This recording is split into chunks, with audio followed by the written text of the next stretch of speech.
thought people would make fun of me or laugh at me and say, she's lying. She's got everything. She's Britney Spears. I'm not lying. I just want my life back, and it's been 13 years and it's enough. Britney Spears recently delivered an explosive testimony at her conservatorship hearing where she put her family on blast for what they did to her over the course of this 13-year-long conservatorship. Now, both of the pop star's parents are responding to these very serious claims, and we've got everything you need to know. But first, if you could do us a big favor and please tap that like button, we'd really appreciate it. And with that out of the way, let's begin. Okay, so first I just have to get this off my chest right away because I saw a lot of comments talking about how narcissistic this family is, and you are so right. Britney's parents are named Jamie and Lynn, and they somehow named their own daughter Jamie Lynn. Like, what? Was that so you didn't forget? Anyways, now that I got that out of the way though, let's get right into the responses, shall we?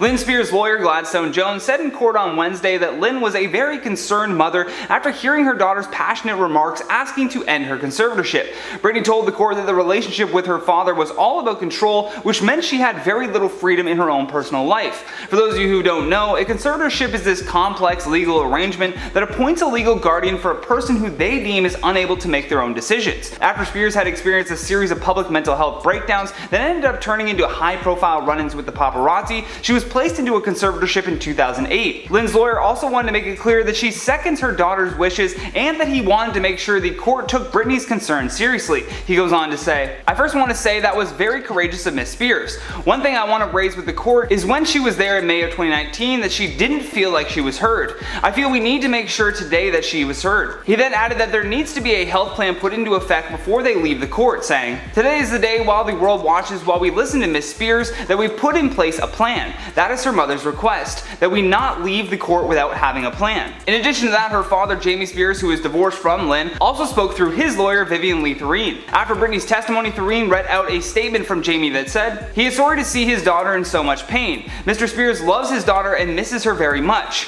That being said, Jamie has been in control of his daughter's estate, business decisions, and life since 2008 after her conservatorship was approved in Los Angeles. Over the past decade though, there have been a number of changes to his control, namely when he became a co-conservator alongside a third-party financial company called Bessemer Trust. This company was said to be selected by Britney herself and her legal team, although you could hear in her testimony that her own management was also pushing her to do things that she didn't want to do. In addition to that, in 2018, her younger sister Jamie Lynn Spears was also named as a trustee to Britney's estate. It's absolutely baffling though that her father is trying to act like he had nothing to do with this by simply saying that he is sorry to see his daughter in pain. According to a New York Times report from 2014, Britney had expressed issues that she had with her father being her conservator. Then in 2016, another New York Times report, which actually cited records that they had obtained, Britney said that she felt the conservatorship became an oppressive and controlling tool that was being used against her. You know, instead of for her benefit, which was the original intention. On top of that, she said 3 years later that she was afraid of her father, and at her last hearing in May of 2019, she asked the court to end her conservatorship. However, as we all know, her request was denied, and thus she was locked into another 2 more years of this until she was allowed to speak again. She even likened her treatment to sex work, saying, "I work 7 days a week, no days off," which in California, the only similar thing to this is called sex trafficking, making anyone work against their will, taking all their possessions away, credit card, cash, phone, passport, and placing them in a home where they work with the people who live with them. Although the most shocking revelation from this testimony was that her conservatorship would not allow her to remove her IUD, even though she had expressed multiple times that she wanted to have more children. Britney did still manage to have a very successful career during this stressful time. She released albums, had a Las Vegas residency, and she had multiple perfume lines. But in 2019, she announced that she was taking a break from performing to focus on her mental health. That being said, I believe that she was also doing this to slowly starve her parents out. If you think about it, if Britney stops performing and refuses to do anything that would make her money, what's left for them to steal? It's sad, but I could understand how this thought would cross her mind. I don't know about you, but these responses from her parents' lawyers seem pretty weak, and they would have been better off maybe just saying nothing. It's really just lip service for the public so that they don't get a milkshake thrown at them as they're trying to go to the grocery store.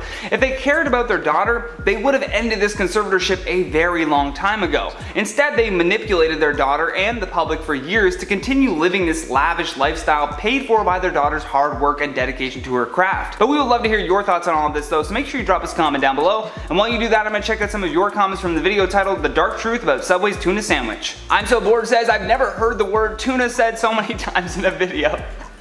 We should have had a tuna counter going in the corner. Next time, next time. WRO says the rich people in America eat foods prepared from scratch by a chef. Those poor in wealth and poor in time eat fast food. Couldn't have said it better myself. Multi-Girl says, Subway being sus, good thing I haven't ate there in over 2 years.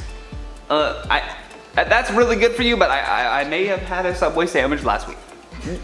Just admitting it. Not tuna, always pizza sub. Ashley Olivier says, no way, I worked for Subway for 2 years, it's 100% tuna. Hey, well, it's coming straight from the source. Although, did you see the DNA reports? Because it was sketchy. Tajuri says, Firehouse my spot, have been for years, hope nothing comes up for them. Oh, Firehouse subs is the shit. Please bleep that. It's a little pricey, but it's worth it. Hey, you get what you pay for, right? You pay a $5 sub, it's not real meat. It is what it is. Either way, guys, that has been today's video. Thank you so much for watching. I've been your host, Johnny Rogers, and until next time, stay classy, YouTube, or at least try.